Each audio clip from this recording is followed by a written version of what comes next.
السلام علیکم پیارے سے دوستو، کہانی کی ایک اور نئی قسط کے ساتھ آپ کی خدمت میں حاضر ہیں۔ اگر آپ ہمارے چینل پر نئے ہیں تو چینل کو سبسکرائب کر کے بیل آئیکن کا بٹن دبا دیں تاکہ ہماری ہر نئی کہانی آپ تک بر وقت پہنچتی رہے۔ مولوی نے اپنی بیوی کو تھپڑ مارا اور کہا، یہ اس بے وقوف عورت کا قصور تھا جس نے میرے بیٹے کو تاجو کو مارنے کے لیے بھیجا تھا۔ ہمیں نہیں معلوم تھا کہ نمبردارنی انہیں تاجو کی شادی اسحاق سے کرنے کے لیے راضی کرنے کے لیے اس کے گھر گئی تھی اور میرے بیٹے نے غلطی سے نمبردارنی پر حملہ کر دیا۔ زین نے کہا، میں تمہاری تمام غلطیوں کو حل کر سکتا ہوں اور میں تم سے ان غلطیوں کی قیمت بھی ادا کر سکتا ہوں، کیونکہ میرے پاس ہے ایک ویڈیو جس میں آپ کی اور آپ کی بیوی کی کچھ ریکارڈنگ میرے پاس موجود ہے اور آپ کا اعترافی بیان بھی ہے۔ میں پولیس کو بے ترتیب کال کر سکتا ہوں، ان کو تمہارے گھر کا راستہ دکھا سکتا ہوں۔ آپ نے سنا ہوگا کہ عالمگیر کو سپورٹ کرنے والے SHO کو معطل کر دیا گیا ہے اور ملک تاج الدین کی حمایت کے بعد دینو کا خاندان تقریباً بحران سے نکل چکا ہے، تو انتخاب آپ کا ہے۔ اگر آپ میری شرط مان لیں تو میں یہ سب ٹھیک کروں گا اور آپ کے بیٹے کا الزام بھی کسی اور پر ڈال دوں گا۔ اس نے کہا، مائی باپ، ہمیں آپ کی تمام شرطیں قبول ہیں۔ زین نے کہا، تم سامنے اقرار کرو گے کہ عالمگیر نے آپ کو یہ کام کرنے پر مجبور کیا؟ آپ اسے رقم کے بارے میں نہ بتائیں اور صرف اپنے پاس رکھیں، اس کے بعد آپ یہ گاؤں چھوڑ کر کہیں اور چلے جائیں۔ مولوی صاحب نے ہاں میں سر ہلایا اور کہا، مائی باپ، ہم کہاں جائیں گے؟ زین نے کہا، مجھے اس کا کوئی پتہ نہیں۔ میری طرف سے آپ اس ظلم کے لیے جہنم میں جا سکتے ہیں جو آپ نے اس خاندان کے ساتھ کیا، اور اس بات کو یقینی بنائیں کہ آپ کی بیوی آپ کے ساتھ جائے اور صوفیہ بھی آپ کے اقرار کے وقت وہیں بیٹھی ہو۔ مولوی نے کہا، مائی باپ، عالمگیر اس کے آدمی ہم سب کو مار ڈالیں گے۔ زین نے کہا، فکر نہ کرو، میں تمہارے بیٹے کی حرکت کا الزام عالمگیر اور اس کے آدمیوں پر ڈال دوں گا۔ پولیس کی حراست میں وہ ہوں گے، اس لیے تم باہر نکل جاؤ یہاں سے۔ ان کے نکلنے سے پہلے آپ اس معاملے میں ملک تاج الدین سے بھی مدد لے سکتے ہیں۔ اور اب میری آخری شرط۔ مولوی اور اس کی بیوی اس بات کو سننے کے لیے قریب آ گئے۔ اس نے کہا، جیسا کہ تم نے یہ سب اپنی بیوی کی مرضی سے کیا ہے، اس لیے اب اسے میرے ساتھ سونا پڑے گا۔ مولوی نے غصے سے اٹھنے کی کوشش کی لیکن زین نے اسے تھپڑ مارا اور وہ زمین پر گر گیا۔ زین نے کہا، تم یہ آرٹیفیشل غیرت دکھانے کی کوشش بھی نہ کرنا، ورنہ میں اس مشین کا منہ تمہاری طرف کر دوں گا اور اس کا ملبہ سارا تمہارے اندر ڈال دوں گا۔ مولوی نے اٹھ کر کہا، مائی باپ، رحم۔ زین نے کہا، میرے پاس نہیں ہے آپ جیسے لوگوں کے لیے رحم۔ اگر یہ نہیں ہے تو مجھے ابھی جانا چاہیے۔ میں نے پہلے ہی ویڈیو اپنے بندوں کو بھیج دی ہے۔ اگر میں 2 گھنٹے میں وہاں نہیں گیا تو آپ کی اور آپ کی بیوی کی ویڈیو اور اعترافی ویڈیو اپلوڈ ہو جائے گی۔ اب انتخاب آپ کا ہے، یا تو یہ میرے سامنے آ جائے جس کو آپ کے نیچے ہوتے ہوئے میں پہلے ہی دیکھ چکا ہوں، یا پھر اس ویڈیو کے ذریعے اسے سب کے سامنے آنا پڑے گا۔ جس پر مولوی صاحب کی بیوی نے کہا، میں تیار ہوں۔ زین نے کہا، پھر دیر کس بات کی ہے؟ زین کافی دنوں سے ترس رہا تھا اور اس موقع کی تلاش میں تھا اور وہ یہ موقع گنوانا نہیں چاہتا تھا۔ مولوی صاحب کی بیوی زین کے سامنے کھڑی تھی۔ زین نے مولوی صاحب کو کہا کہ وہ چارپائی کے سر پہ بیٹھ جائے، کیونکہ اس طرح اس کے لیے آسان رہے گا کہ مولوی صاحب پر نظر رکھ سکے۔ اب زین نے مولوی صاحب کے سامنے ہی اپنی کارروائی شروع کر دی۔ مولوی کی بیوی اس بات سے بے خبر تھی کہ اس کے ساتھ کیا ہونے والا ہے۔ باہر بارش ہو رہی تھی اور بہت شور تھا۔ مولوی صاحب جسامت میں زین سے بہت کمزور تھا، اس لیے مولوی صاحب کی بیوی کو بھی اب اندازہ ہو رہا تھا کہ تندرستی بھی کوئی چیز ہوتی ہے۔ مولوی صاحب کی بیوی نے چلاتے ہوئے زین سے کہا، ہائے ہائے، تم نے تو مجھے مار ہی ڈالا، ظالم ہو۔ مولوی نے اٹھنے کی کوشش کی لیکن زین کی مشین نے اسے دوبارہ بٹھا دیا۔ زین اپنے ہاتھ میں مشین لے کر اپنی کارروائی کر رہا تھا۔ مولوی صاحب جس نے پہلی بار آج یہ تماشا براہ راست دیکھا تھا، اس کا غصہ تو آ ہی رہا تھا مگر اسے اچھا بھی لگ رہا تھا۔ مولوی صاحب کی بیوی خوش قسمت تھی کہ اس کی چیخیں بارش کی وجہ سے کمرے میں رہ گئی، لیکن اور اس کا شوہر اپنے کان بند کرنے سے قاصر تھا۔ زین 20 منٹ تک مولوی صاحب کی دنیا تباہ کرتا رہا اور کمرے میں صرف تھپ تھپ کی آوازیں گونج رہی تھیں اور آخرکار زین ہانپنے لگا۔ دوسری طرف مولوی کی بیوی کا بھی یہی حال تھا۔ زین نے باہر جاتے ہوئے کہا، کل جیسے میں نے کہا ہے ویسا ہی کرو، ورنہ پولیس تمہارے گھر پہنچ جائے گی، تمہیں صبح کسی نہ کسی کی گرفتاری کی خبر ملے گی۔ زین نے مولوی کا گھر چھوڑ دیا اور ثبوتوں کو اپنے مطلوبہ آدمی کے گھر لگا دیا۔ اگلا دن اس گاؤں کے مکینوں کے لیے اہم تھا۔ صبح پولیس آئی اور ساکی کو نمبردارنی پر حملہ کرنے کے الزام میں گرفتار کر لیا۔ زین نے ثبوت عالمگیر کے ڈیرے میں لگائے تھے جہاں سے ساکی ان کے ساتھ پکڑا گیا تھا۔ کہا جاتا ہے کہ تاجو نے نمبردارنی پر اس لیے حملہ کیا کیونکہ وہ دونوں اور اس کی بیوی کو ساکی کی تجویز پر غور کرنے پر راضی کرنے ان کے گھر آئی تھی۔ اب یہ سمجھا جاتا تھا کہ پہلے ساکی نے اسے بھیجا اور پھر اس پر حملہ کیا تاکہ دینو کے گھر والے جال میں پھنس جائیں اور پھر عالمگیر اپنا پاور استعمال کر کے مقدمہ خارج کرا دے، اس کے بدلے میں دینو تاجو کی ساکی سے شادی کرنے پر راضی ہو جائے۔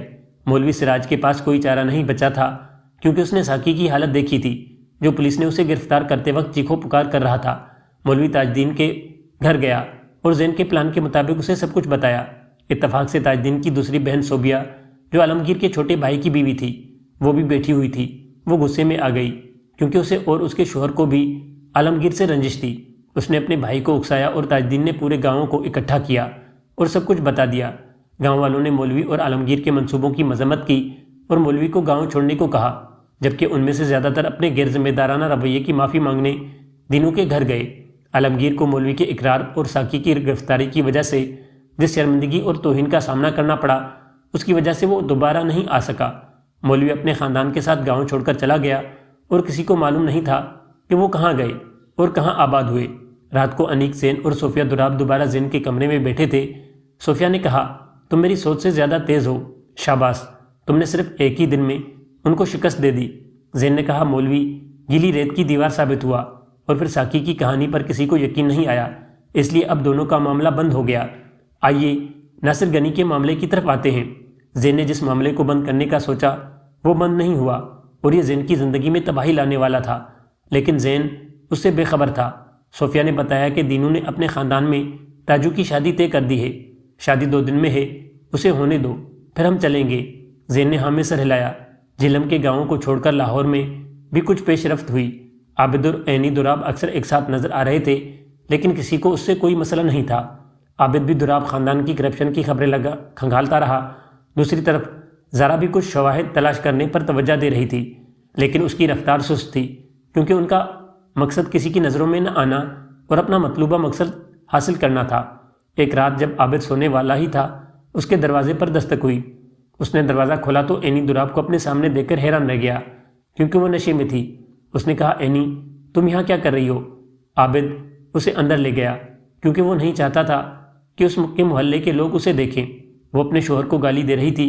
عابد کچن میں گیا اور اس کے لیے لیمو پانی تیار کیا۔